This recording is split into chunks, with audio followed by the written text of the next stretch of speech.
बांग्लादेश में हिंदुओं पर हमले लगातार जारी है। इस बार बांग्लादेश के शरीयतपुर में हिंदू शख्स को बेरहमी से पीटा गया, उसे जिंदा जलाने की कोशिश की गई। एक रिपोर्ट आपको दिखाते हैं।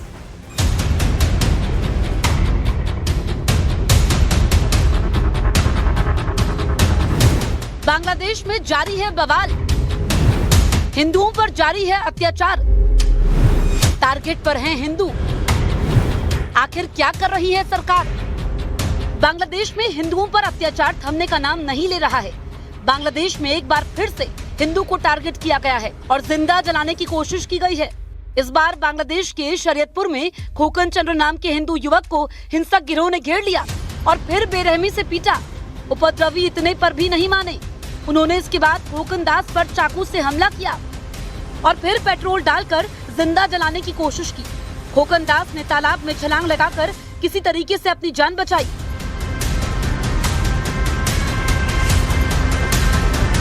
बांग्लादेश में ढूंढ ढूंढकर हिंदुओं को टारगेट किया जा रहा है। 2 हफ्ते में चौथे हिंदू शख्स को निशाना बनाया गया, लेकिन बांग्लादेश की नेशनल सिटीजन पार्टी यानी एनसीपी कह रही है कि जमात हिंदुओं के खिलाफ नहीं है। एनसीपी हिंदुओं पर हिंसा को स्थानीय घटना करार दे रही है। Don't think Jamaat is a radical party.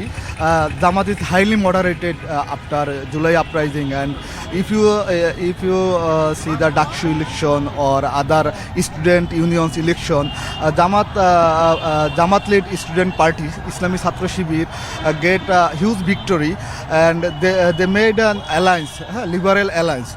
So we believe that Jamaat are focusing on very liberal politics. And that's why we make coalition with them. Bangladesh में हिंदुओं पर हो रहे जुल्म को लेकर कांग्रेस ने भारत सरकार पर निशाना साधा है और सवाल किए हैं। हिंदुओं पर जिस तरीके के अत्याचार हो रहे हैं, उनकी प्रॉपर्टीज फूकी जा रही हैं, उनके बिजनेस समाप्त किए जा रहे हैं और उनको वहाँ से खदेड़ने की कोशिश है और ये भयभीत करने के क्रम में जो है श्रृंखलाबद्ध तरीके से ये चौथा युवक है जो रिपोर्टेड है जिसकी हत्या हुई है, तो ये अत्यधिक चिंता का विषय है। मैं तो कहूँगा कि फेलियर है हमारी सरकार का। जो बड़ा हिंदू हिंदू कहते हैं, हिंदुओं को बांटते हैं और ये कुछ कर नहीं पाएंगे और बहुत दुखद घटना है। आज जिस तरह से चाकू मारा गया और जलाया गया, हमारी सरकार को एक्शन लेना चाहिए। बहरहाल सियासत अपनी जगह है और असलियत अपनी जगह। सच तो यह है कि बांग्लादेश में कट्टरपंथी हिंदुओं को टारगेट कर रहे हैं और वहां की यूनिट सरकार हिंदुओं की रक्षा करने में नाकाम है।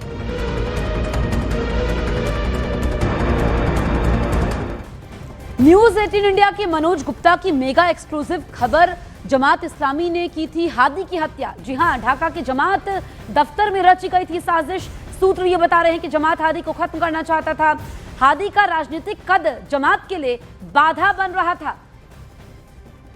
तो ये मेगा एक्सक्लूसिव खबर हम आप तक पहुंचा रहे हैं हमारे सहयोगी मनोज गुप्ता की।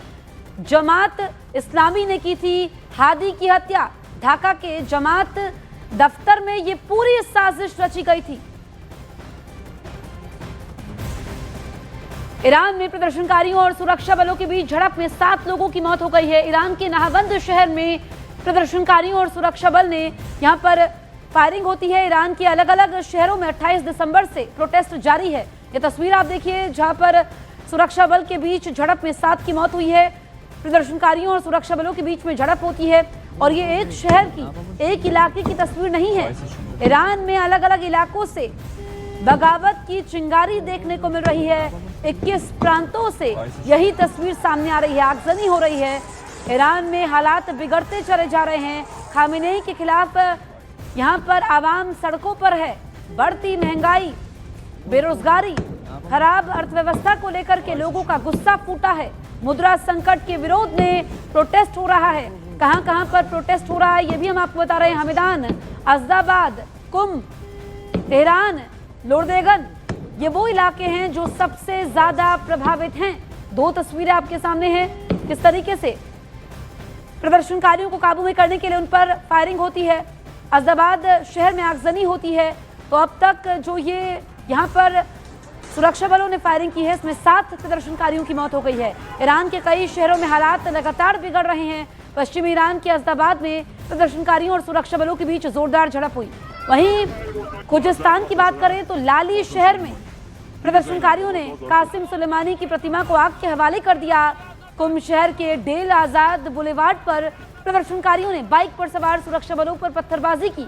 हमदान से लगातार हिंसा की तस्वीरें सामने आई है, जहां स्थानीय लोगों का दावा है कि सुरक्षा बलों ने प्रदर्शनकारियों पर गोलीबारी की। वहीं एक पुलिस बाइक को भी आग के हवाले कर दिया गया। इस बीच ईरान में हो रहे प्रोटेस्ट पर अमेरिका का बयान सामने आया है।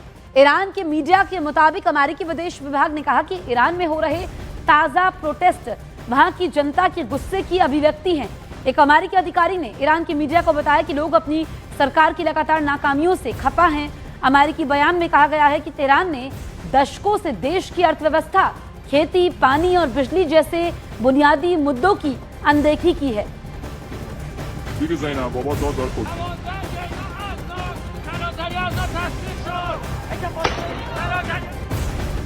बढ़ते आगे, राजस्थान के जयपुर जिले के चौमू में मस्जिद अतिक्रमण विवाद के बाद प्रशासन ने सख्त रुख अपनाते हुए अवैध निर्माणों पर बुलडोजर कार्रवाई शुरू कर दी है। पत्थरबाजी की घटना के बाद नोटिस की मियाद खत्म होने पर आज सुबह पठान कॉलोनी से एक्शन की शुरुआत की गई, जहां भारी पुलिस बल की तैनाती के बीच अवैध निर्माण गिराया गया।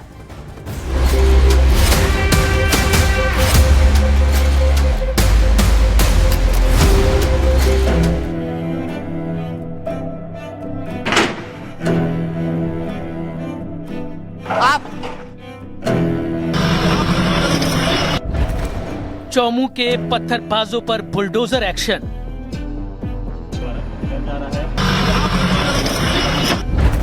पठान कॉलोनी में अवैध निर्माण पर सख्त कार्रवाई। ये राजस्थान के जयपुर जिले के चौमू में मस्जिद अतिक्रमण विवाद के बाद प्रशासन ने सख्त रुख अपनाते हुए बड़े पैमाने पर बुलडोजर एक्शन शुरू कर दिया है। सबसे पहले पठान कॉलोनी में अवैध निर्माण को हटाने की कार्रवाई की गई। पुलिस के मुताबिक पत्थरबाजी की घटना में शामिल 24 आरोपियों के घरों और उनसे जुड़े अवैध निर्माणों पर पहले ही नोटिस चिपकाए गए थे। ये नोटिस 29 दिसंबर को 20 अवैध बूचड़खानों और 4 अवैध निर्माण को लेकर जारी किए गए थे, जिनमें 3 दिन के भीतर वैध दस्तावेज पेश करने को कहा गया था। तय समय सीमा 31 दिसंबर को पूरी हो गई, लेकिन किसी भी आरोपी की ओर से न तो जवाब दिया गया और न ही कोई लीगल दस्तावेज सौंपे गए। इसके बाद प्रशासन ने ऑपरेशन क्लीन के तहत आज बुलडोजर कार्रवाई का फैसला लिया। यहाँ आप देखिए कि एक्शन लगातार, पुलिस का एक्शन लगातार जारी है। तो 7 दिन पहले जब कलिंद्री मस्जिद को लेकर बवाल हुआ, उसके बाद में तबाजी हुई, उसके बाद में आप देखिए कि किस तरीके से पुलिस लगातार एक्शन कर रही है। तो आप पूरी गली के अंदर, यहाँ पर गली के अंदर कुछ महिलाएं इकट्ठा हो गई थी, वो सामने आ गई थी। उसके बाद में यहाँ पर एक्शन लिया गया पुलिस की ओर से, और उसके बाद में लोगों को यहाँ पर फोर्स तैनात की। उसके बाद में लोग अंदर गए। यहाँ पर फोर्स का डिप्लॉयमेंट आप देखिए कि सुरक्षा कड़ी कर दी गई है। यहाँ पर फोर्स का बड़ा लवाजमा यहाँ पर पहुँच चुका है, और किस तरीके से आप देखिए कि पूरी गली को यहाँ आसपास से सील कर दिया गया, जहाँ से महिलाएं आई थी जिन्होंने थोड़ा सा बवाल किया था। कार्रवाई के दौरान कानून व्यवस्था बनाए रखने के लिए करीब 200 पुलिसकर्मियों की तैनाती की गई, जबकि मौके पर वरिष्ठ पुलिस और प्रशासनिक अधिकारी भी मौजूद रहे। 25 दिसंबर को मस्जिद के बाहर अवैध रूप से पत्थर हटाकर रेलिंग लगाने को लेकर विवाद भड़क गया था, जो बाद में हिंसक हो गया। उपद्रवियों ने पुलिस पर पथराव किया, जिसमें 9 पुलिसकर्मी घायल हुए थे। हालात बिगड़ने पर इलाके में 2 दिन तक इंटरनेट सेवाएं बंद रखनी पड़ी थी। ऑलरेडी जेसी में चल रहे हैं, और इसके अलावा हमने सब चिन्हित कर लिया। फुटेज के आधार पे शीघ्र पकड़ लेंगे, क्योंकि अब इतनी बड़ी घटना हो चुकी है, तो लोग दाएं बाएं फरार हैं, जल्दी पकड़। जो भी गलत है उसके खिलाफ कार्रवाई। अभी फरार कितने हैं? वो अभी पूरी काउंटिंग इसलिए नहीं बता सकते, क्योंकि अब देर रात्रि का वक्त था, अंधेरा था, तो हम उनमें से बार बार चिन्हित कर रहे हैं, कुछ लोगों को बुला के, कुछ हमारे सोर्स से। तो जब चिन्हित हो जाएंगे तो पता चल जाएगा। जो भी आदमी इसमें शामिल था किसी भी तरीके से बख्शा नहीं जाएगा। इस तरह के उपद्रवी हमारे लिए नहीं, हमारी समाज के लिए भी घातक है। ये बुलडोजर कार्रवाई किसी के खिलाफ नहीं, बल्कि ये कानून के समर्थन में है।